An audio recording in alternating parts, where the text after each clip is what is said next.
gostoso estar com vocês. E não só isso, mas o culto de vocês é 30 minutos mais tarde do que o EBD lá na IBG, né? Então, eu e a Sabrina, hoje de manhã, a gente acordamos, levantamos, fizemos café com uma certa preguiça, porque a gente tinha 30 minutos ainda para sair. A Sabrina falou, Daniel, a gente tinha que mudar a nossa membresia para cá, porque a gente ganha... E eu não falei nada, eu falei, tem razão. Tomar café com a família ali por mais 30 minutos é muito gostoso. Enfim, irmãos, é muito gostoso estar aqui com vocês. É muito gostoso meditar na palavra de Deus com o povo de Deus. Eu queria convidá-los a abrirem as suas Bíblias no Salmo 34. Salmo 34.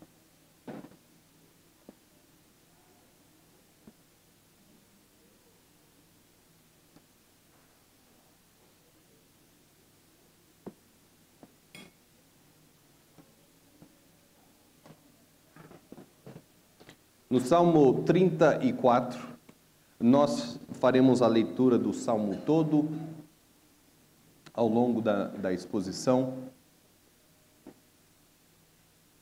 Mas agora de início, antes da oração, os primeiros 3 versículos. Salmo 34, uma palavra de louvor. Bendirei o Senhor em todo o tempo. O seu louvor estará sempre nos meus lábios. A minha alma se gloriará no Senhor. Os humildes ouvirão isto e se alegrarão. Louvem comigo a grandeza do Senhor e todos juntos lhe exaltemos o nome. Vamos orar? Senhor Deus Todo-Poderoso, bom Deus, gracioso Deus, nós louvamos o seu nome porque o Senhor merece todo o louvor. A grandeza do Senhor é tão grande, mas tão grande, que a eternidade passada e a eternidade futura não são suficientes para demonstrar o tamanho da sua grandeza. Bom Deus, esteja conosco, abra a sua palavra, abra os nossos corações, plante a semente da fé, faça-nos sair deste culto hoje de manhã, assim como o culto da noite. Faça-nos sair desse local encorajados, com fé, certeza de que Jesus Cristo vive. Senhor Deus, o pastor Hubner está pregando nesse exato momento lá em Belém. Ele está pregando para pessoas que talvez ele está conhecendo agora. Mas a sua palavra, a palavra de Deus, Senhor, é sempre viva, sempre eficaz. E nós pedimos que agora, enquanto o pastor Hubner está pregando, o seu Espírito Santo esteja enchendo ele de confiança, clareza, que ele diga com muito amor acerca do Evangelho de Jesus Cristo. Nós te louvamos por essa igreja, pelo pastor Hubner e pastor Marcílio, pela liderança dessa igreja. Como o Senhor tem sido bom para conosco.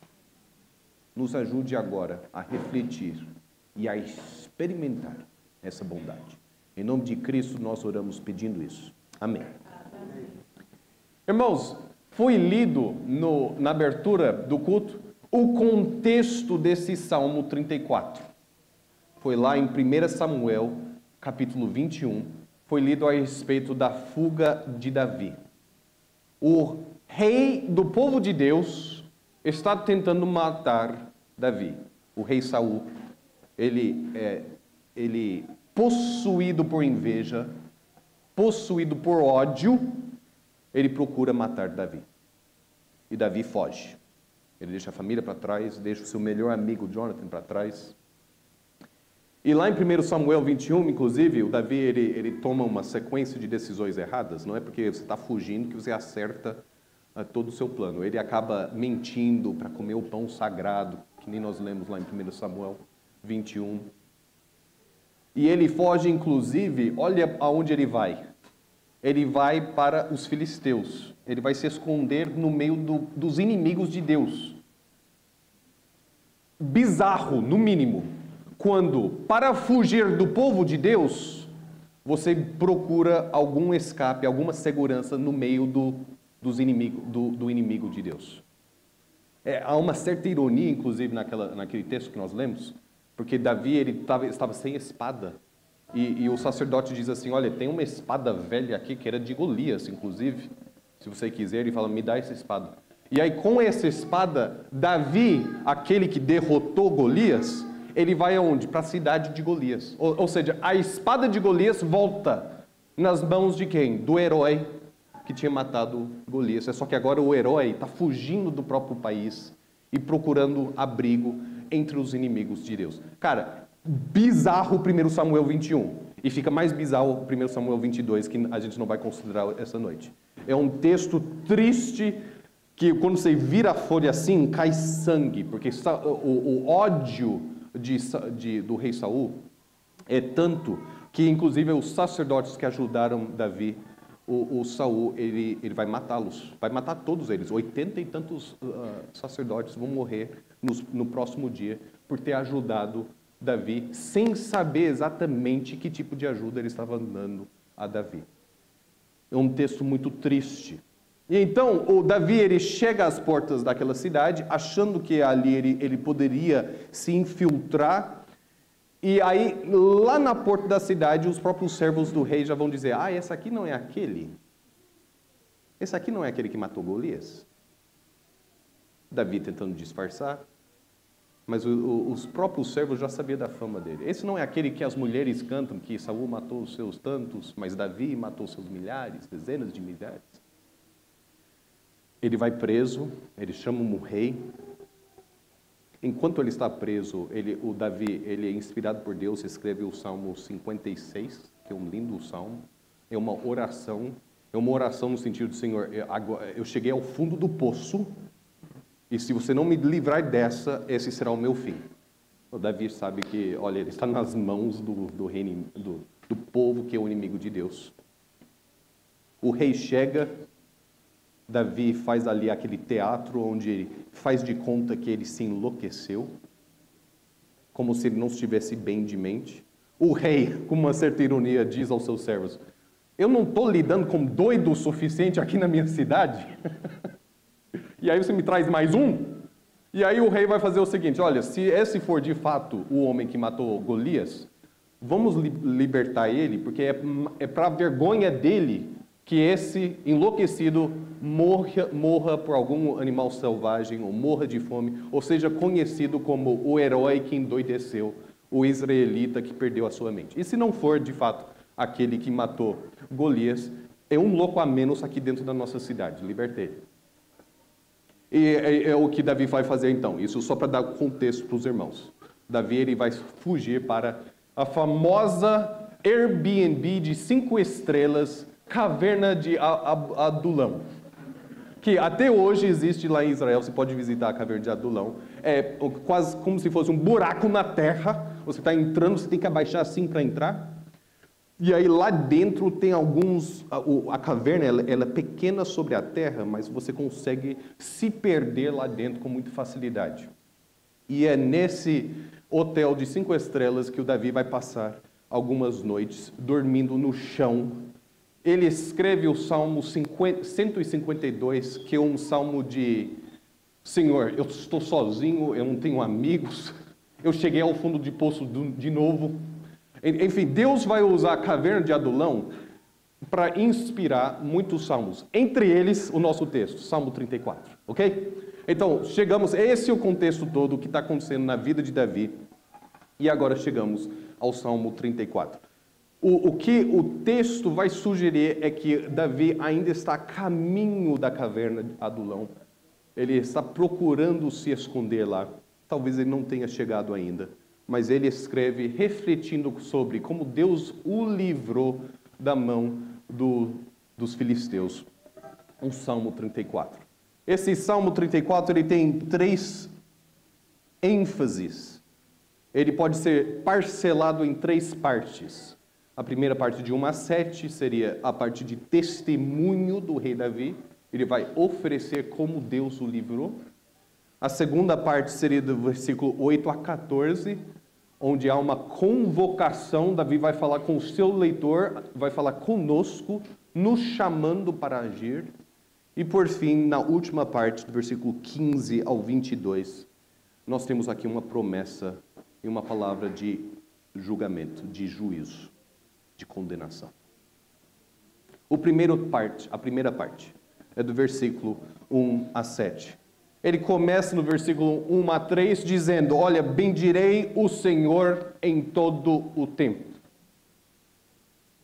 Conhecendo as circunstâncias desse salmo, não nos parece que Davi está sentindo, olha, eu queria estar feliz a todo momento. Eu tenho um sorriso bobo no meu rosto a todo momento. Não é isso que Davi está dizendo.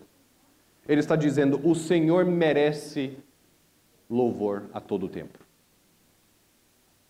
Eu estou fugindo da minha pátria, eu estou longe da minha esposa, eu estou correndo risco e todo mundo que entra em contato comigo, exceto os inimigos do povo de Israel, todo mundo que entra em contato comigo corre risco de vida e mesmo assim bendirei o Senhor em todo o tempo. Ele começa o seu texto com uma palavra de louvor. Deus merece ser louvado a todo o tempo, inclusive nesse tempo, nesse momento. A minha alma se gloriará no Senhor. Os humildes ouvirão isso e se alegrarão.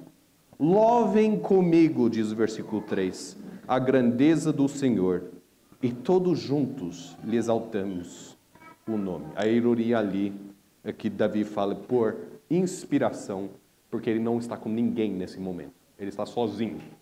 Mas ele diz, louvem comigo. E agora no versículo 4, o testemunho de Davi. Busquei o Senhor e Ele me acolheu, livrou-me de todos os meus temores. Os que olham para Ele ficarão radiantes, o rosto deles jamais se cobrirá de vexame.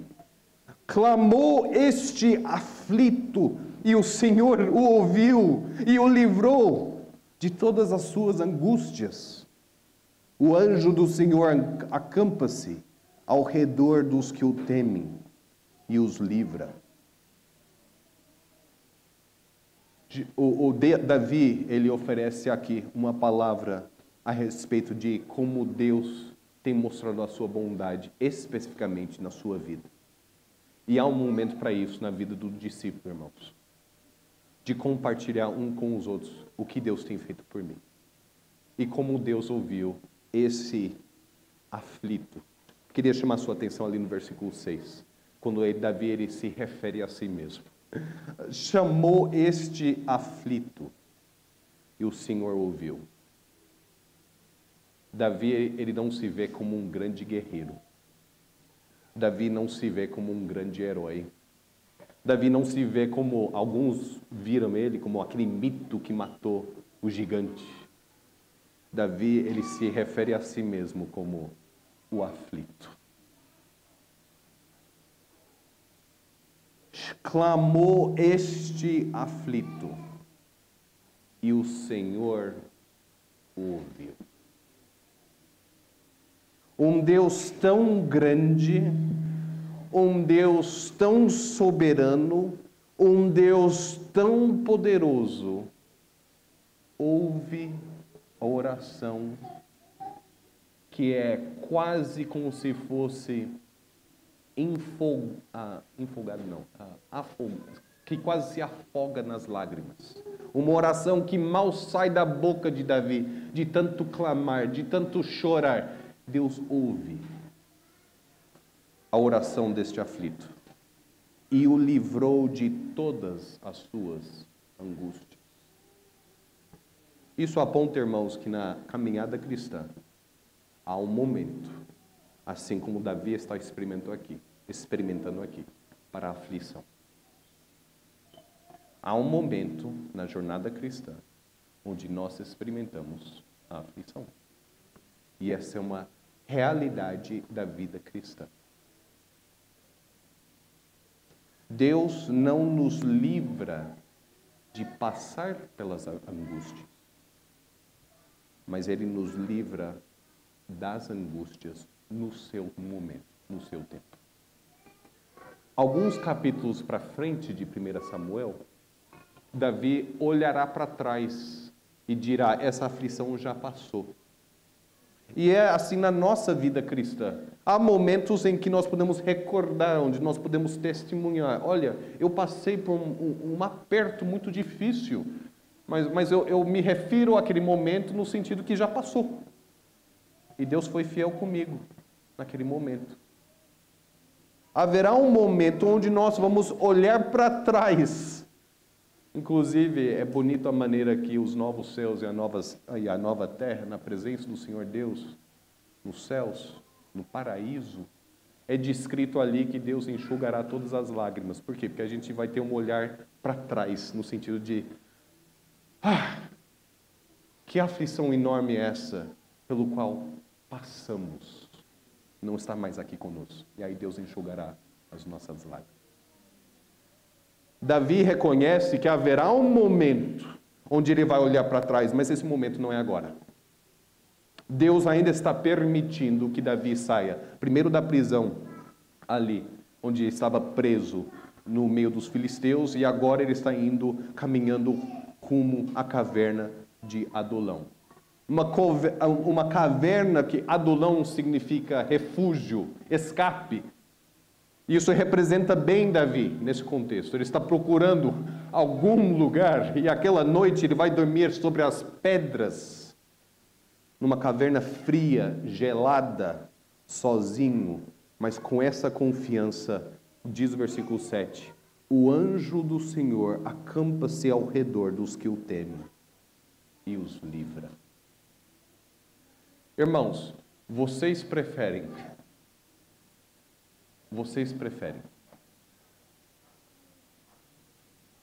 me foge agora a palavra, vocês preferem lidar com as aflições dependendo de suas próprias confianças e inseguros se poderá oferecer uma resposta ou solução ou não? Ou preferem lidar com as aflições, podendo afirmar com a certeza que Davi aqui afirma: busquei o Senhor e Ele me acolheu, Ele me livrou de todos os meus temores, Ele livra-nos de todas as suas angústias. Eu não enxergo a palavra final dessa aflição, eu não enxergo a solução, eu não enxergo a resposta, mas ela virá. É que eu não enxergo ela ainda. Eu ainda não experimentei ela ainda. Eu ainda não abracei a resposta. Eu ainda não senti o alívio. Mas ela virá.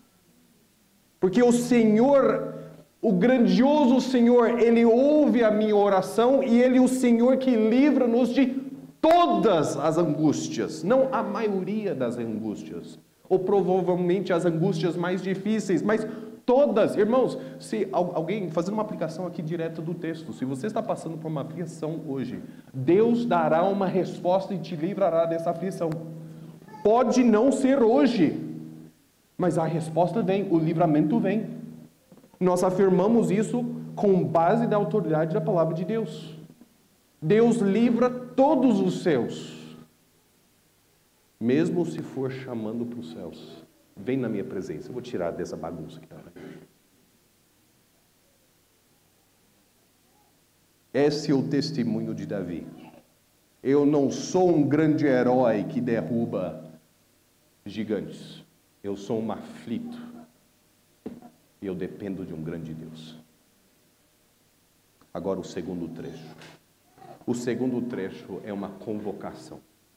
Agora Davi, ele fala com o seu leitor, ou melhor, ele fala com quem canta esse salmo. Esse salmo é que em português, nas traduções já não faz sentido, mas no hebraico original, cada verso começa com uma letra do alfabeto, na ordem alfabética. Era para facilitar a memorização desse salmo.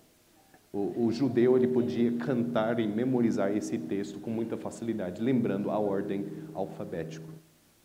É feito para ser, o que eu quero dizer com isso é que esse texto foi feito não só para ser orado, mas para ser cantado, é uma música. E ele vai dizer no versículo 8, você que canta esse salmo, provem e vejam que o Senhor é bom. Bem-aventurado é aquele, bem-aventurado é quem nele se refugia. Temam o Senhor, vocês que são os seus santos, pois nada falta aos que o temem. Os leãozinhos passam necessidade e sentem fome, porém, aos que buscam o Senhor, bem nenhum lhes faltará. Venham, meus filhos, e escutam. Eu lhes ensinarei o temor do Senhor. Quem de vocês ama a vida e quer longevidade para ver o bem? Refreie a língua do mal e os lábios de falarem palavras enganosas. Afasta-se do mal e pratique o bem. Procure a paz e empenhe-se por alcançá-la. Esse é um texto no qual Davi ele se refere agora ao seu leitor. E ele nos convoca. Provem, diz o versículo 8. Provem e vejam que o Senhor é bom.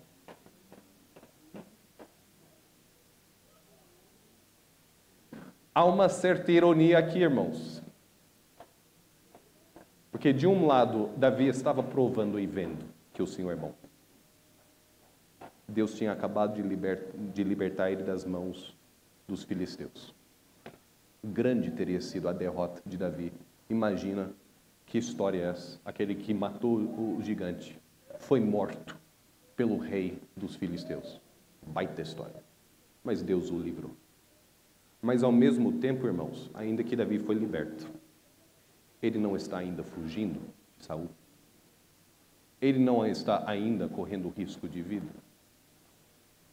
Então há uma tensão aqui, irmãos, entre provar e ver e ainda não provei e ainda não vi. E Davi, nesse contexto, está dizendo: ó leitor, provem e vejam que o Senhor é bom. A maturidade cristã vem através dessa experiência. Devemos confiar em Deus, porque o outro diz, o outro oferece o seu testemunho. O que eu quero dizer com isso é que devemos ouvir o testemunho do outro e ser encorajado a crer em Deus. Davi nos oferece o seu testemunho e nós vemos que o Senhor é bom. Devemos ser encorajados porque o outro diz, porque o outro pregou, porque o outro compartilhou, porque o outro destacou, porque o outro orou. Mas Davi está dizendo, individualmente, é preciso que o cristão chegue ao momento onde ele experimenta a bondade do Senhor. Irmãos, não sabemos exatamente por que Deus permite que o seu povo passe por aflição. A palavra de Deus não nos oferece uma resposta concreta. Algumas respostas Deus guarda para si. Por que é que Deus permite que o povo dele passe pela aflição? Ok, todas as coisas cooperem para o bem da glória, para o bem daqueles que amam e temem o Senhor. Todas as coisas rendem glória ao Senhor. Amém. Nós temos respostas, mas não temos uma resposta que deixe bem claro por que eu estou passando por essa angústia, porque Deus não poderia usar talvez uma angústia menor do que essa pelo qual eu estou passando. Ou talvez porque Deus não podia nem usar da angústia. Temos algumas perguntas que ficam realmente sem resposta. Entretanto, Davi está dizendo aqui, em Salmo 34:8, que às vezes Deus permite, um dos motivos, uma das razões pelo qual Deus permite que passamos pela angústia, é para provarmos e vermos o quanto o Senhor é bom. Para que nós tenhamos esse contraste entre como Saul é ruim, como foi decepcionado pela liderança que eu estava seguindo, como as minhas circunstâncias são amargas, e em contraste, como o Senhor é bom. Não é verdade que o copo mais gostoso de água que a gente toma não é quando estamos mortos de sede? Às vezes Deus permite que passamos pela aflição para nos tocarmos o quanto Ele é bom. Davi está dizendo, não desperdice o seu momento de aflição. Use esse momento para provar e ver de maneira tangível que o Senhor, Ele é plenamente bom.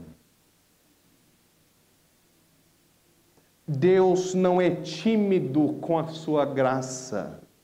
Deus não é receoso com a sua bondade. Deus não tem um pé atrás. Muito pelo contrário, Ele estende os dois braços e derrama a sua graça sobre nós. Provem e vejam que o Senhor é bom. Prova você. Veja você que o Senhor é bom. Eu estou lembrado toda quarta-feira, nas nossas reuniões de oração, da verdade que há quando Jesus Cristo ele vai dizer aos seus discípulos. Às vezes vocês não têm porque vocês não pedem. E ainda quando pede mal. Não foi assim que Jesus falou aos seus discípulos? Ele deu a letra, deu a real. Às vezes vocês não têm porque vocês não pedem. E quando pede mal ainda. Porque Deus se agrada em responder a oração. E é isso que toda reunião de quarta-feira, por mais cansado que a gente chega nas reuniões no meio da semana, né? Eu sou lembrado naquelas reuniões, olha, o Senhor ouve as nossas orações, Ele ouve o aflito. Às vezes, irmãos, nós não estamos provando e nem vendo de perto a bondade do Senhor, porque não estamos procurando isso. Não estamos pedindo isso. Você já experimentou isso? De abaixar sua cabeça e dizer, Senhor Deus, nessas circunstâncias em que eu estou, eu peço que o Senhor use dessas circunstâncias. Primeiro, me livre dessas circunstâncias, Senhor. Essa é a vontade do meu coração. Eu não queria passar por aquilo que eu estou passando. Mas segundo, se for da sua vontade que eu passe por meio dessas circunstâncias, que eu continue nessa aflição, use essa aflição para destacar o meu coração e a minha alma o quanto o Senhor é bom. Me surpreenda com a sua bondade, Senhor. Porque eu não enxergo de perto. Ou eu só enxergo de perto. Eu não enxergo de longe. Eu perco a minha esperança. Eu perco a minha fé. Traga a sua bondade de perto para que eu possa provar e ver e experimentar o quanto que o Senhor é bom. A nossa fé em Cristo é teológica, mas ela não é apenas teológica. A nossa fé, ela não é apenas com base na doutrina, com base na palavra, com base na pregação, ela se baseia em tudo isso, mas não somente. A nossa fé é uma fé experimental. Nós experimentamos da bondade do Senhor. E às vezes, Albert, os nossos irmãos mais pentecostais, às vezes não tocam melhor nesse ponto do que às vezes nós tocamos. Experimentar a bondade do Senhor. O que eu quero dizer com isso? Desejar que o Senhor nos cure dos nossos maus. Desejar que o Senhor nos mostre através da sua palavra que Ele está conosco a cada passo. Uma fé que experimentamos, que vivemos de fato. Não apenas uma fé que já ouvimos falar, ou que está distante de nós. Ainda nessa convocação, Davi vai dizer, temam o Senhor, vocês que são seus santos, pois nada falta aos que o temem. Os leãozinhos, elas passam necessidade e sentem fome, porém aos que buscam o Senhor, bem nenhum lhes faltará. Bem nenhum lhes faltará. Deus nos dá a bondade dele sob medida, de acordo com cada dia. Você está provando e vendo a bondade do Senhor? Veja, o salmista ele não diz assim, é preciso provar e ver que a aflição é ruim. Ele já supõe que o seu público prova e vê, tem provado e tem visto que a aflição é ruim, é dolorosa. O que ele está dizendo, falta ainda essa outra percepção. O outro lado da moeda. Sim, vivemos num mundo caído. Sim, o nosso contexto é um contexto de dor e aflição. Entretanto, também é verdade que o Senhor é bondoso para com os seus. Venha, meus filhos, e escutem. E aí o versículo 11 a 14, irmãos. Olha o ensino. Ele entra em modo sacerdote, modo professor, né? Venha, meus filhos, e escutem. Eu lhes ensinarei o temor do Senhor, modo professor.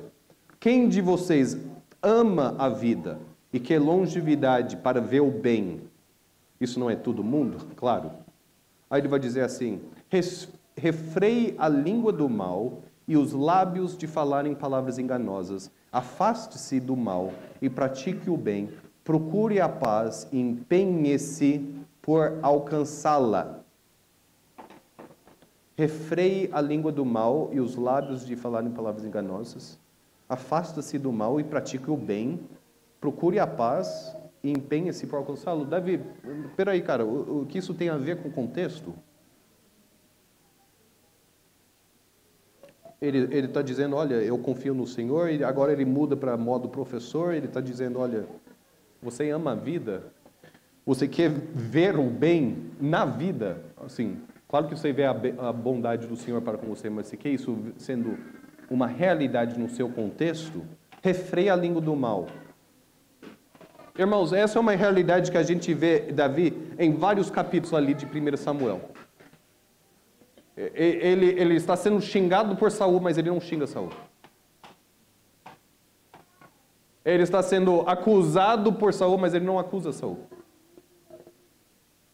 Ele tem um exército inteiro de Saul correndo atrás dele, e em nenhum momento Davi vai dizer, vocês vão seguir esse rei débil, eu que sou o herói de Israel. Não, em nenhum momento Davi vai fazer isso. Até perante o rei dos filisteus, ele não faz uso de uma palavra acusando. Ele não faz uso de lábios que falam palavras enganosas. Por que isso? Só tem um motivo, porque Davi não procurou das suas próprias forças vencer as suas batalhas aqui em 1 Samuel. E o motivo é o seguinte: Davi está descansando na capacidade de Deus vingá-lo. Dito de outra maneira, Davi está descansando na vingança do Senhor.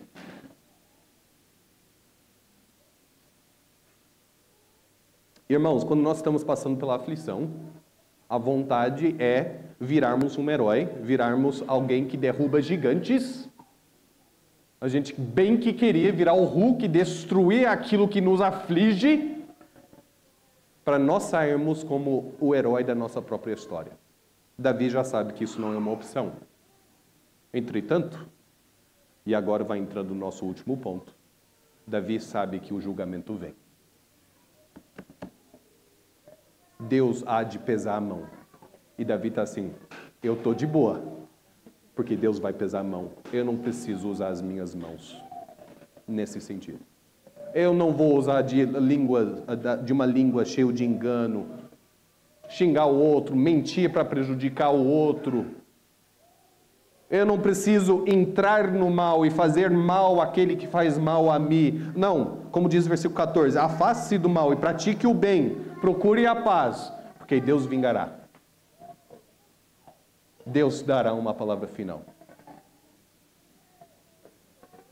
Não dependa das suas próprias forças. Antes, descanse na capacidade de Deus julgar os maus. Essa aflição que chegou até a sua vida, não chegou até a sua vida porque Deus dormiu e esqueceu de punir o mal. Não. Deus ouve a sua oração. E Ele sabe também dos inimigos do Senhor. Ele sabe o que Saul está fazendo. E Saul tem um fim. Agora, por fim, nós temos visto o testemunho de Davi, nós temos visto a convocação que Davi faz, e agora, por final, uma promessa. Diz a partir do versículo 15: os olhos do Senhor repousam sobre os justos, e os seus ouvidos estão abertos ao seu clamor. O rosto do Senhor está contra os que praticam o mal, para extirpar da terra a memória deles. Clamam os justos, e o Senhor os escuta e os livra de todas as suas angústias. Perto está o Senhor dos que têm o coração quebrantado, Ele salva os de espírito oprimido. Irmãos, nós precisamos dar um destaque aqui a uma realidade. Isto é, Salmo 34 é verdadeiro, mas Salmo 142 também é. E uma coisa não nega a outra. Salmo 142 é um salmo bem curto. É uma oração que Davi faz, não é um cântico, é uma oração que Davi faz ali escondido na caverna de Adulão.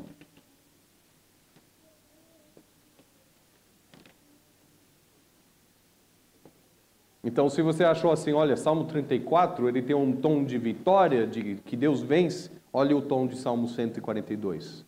Já começa dizendo, ao Senhor ergo a minha voz e clamo, e choro.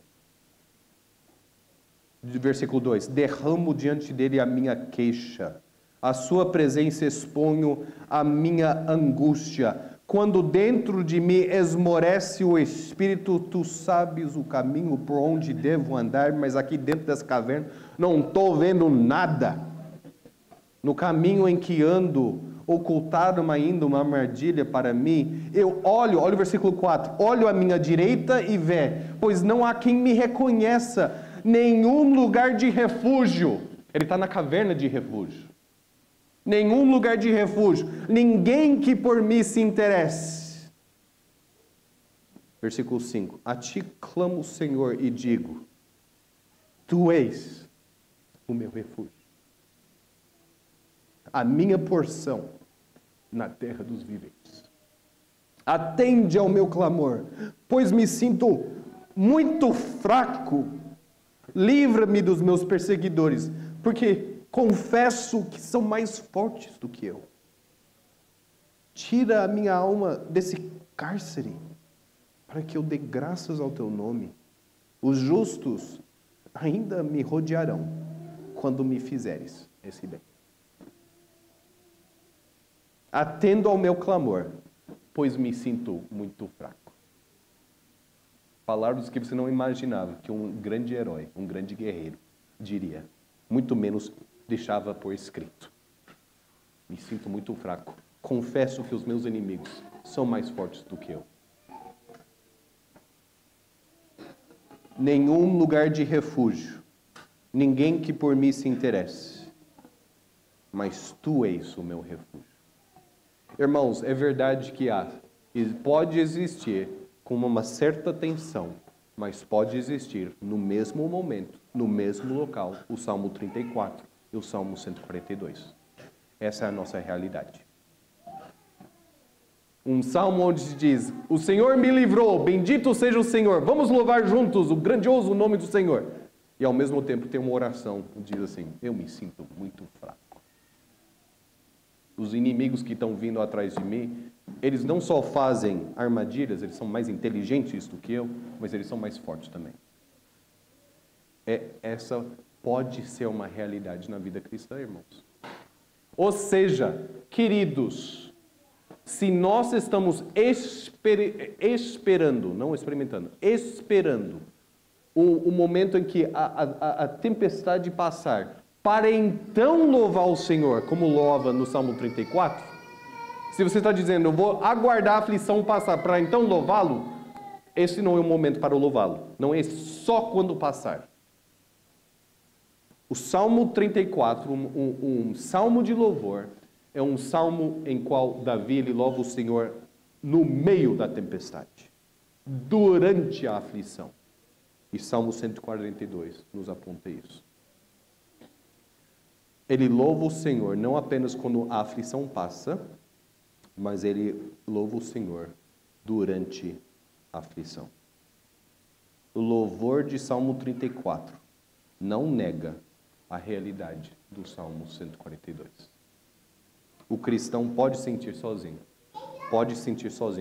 fraco, sobrecarregado, perdendo a batalha e ao mesmo tempo dizer: Deus é o meu refúgio. Deus é o meu refúgio. Eu não estou sozinho. O anjo do Senhor, ele se acampa ao meu redor. Se eu morrer esta noite, Davi está dizendo, se eles me encontrarem aqui, nessa caverna, que era uma caverna que ficava lá no alto, tá? Não era um lugar bem escondido. Todo mundo que fugia para lá. Então era meio tipo, cadê o Davi? O Davi está por meio ali. Davi está dizendo, olha, se eu morro essa noite, é porque o anjo do Senhor, é porque o Senhor permitiu. E se não, graças ao Senhor. Uma promessa, porém, para terminar o nosso estudo essa manhã. De volta em Salmo 34, a partir do versículo 19. Uma promessa para nós e uma promessa para os nossos inimigos.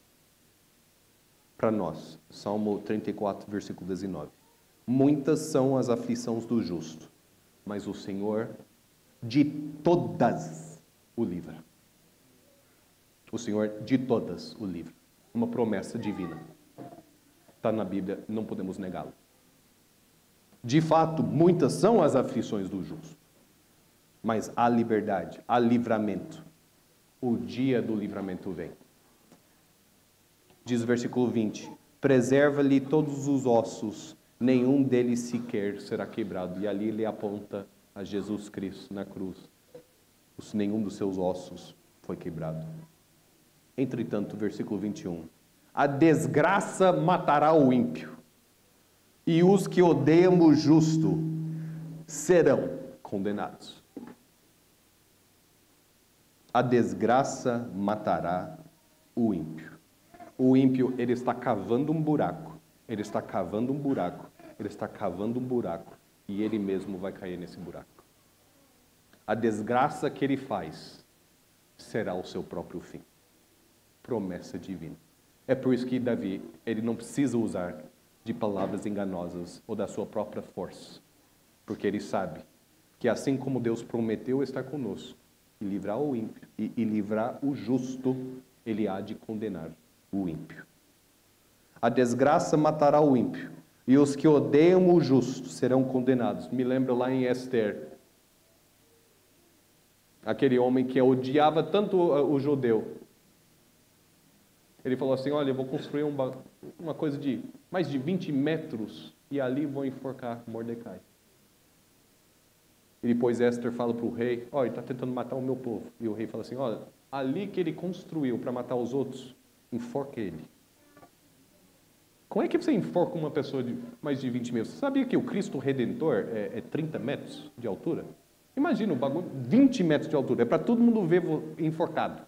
É para fazer um exemplo. E aí o rei fala, você gastou tanto tempo, engenharia, construindo aquilo, você mesmo será enforcado nisso. É essa a verdade aqui. A desgraça matará o ímpio.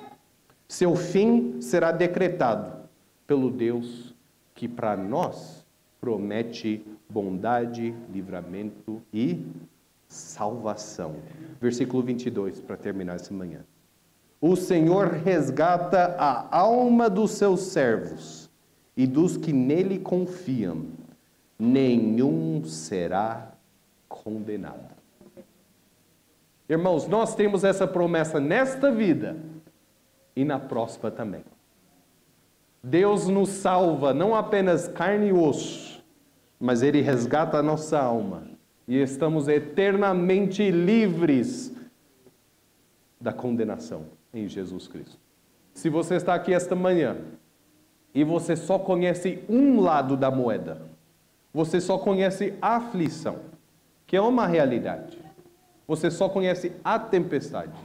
O convite desse texto é: olhe para Cristo, provem e vejam que o Senhor é bom. Ele é bom agora e para todo sempre. Amém. Posso orar com os irmãos? Senhor Deus, nós te louvamos porque o Senhor é bom e a sua bondade dura para sempre. Seja no palácio ou na caverna de Adulão, onde quer que nós estamos no momento da nossa jornada cristã, faça-nos experimentar da bondade de Jesus Cristo e provar e ver que o Senhor é bom. Nos dê um testemunho que aponta a bondade do Senhor e faça-nos acreditar e crer que o ímpio será condenado. Ele terá fim. Mas a sua bondade para conosco não terá fim. Em nome de Jesus Cristo, nós te louvamos. Amém. Obrigado, irmãos. Pastor.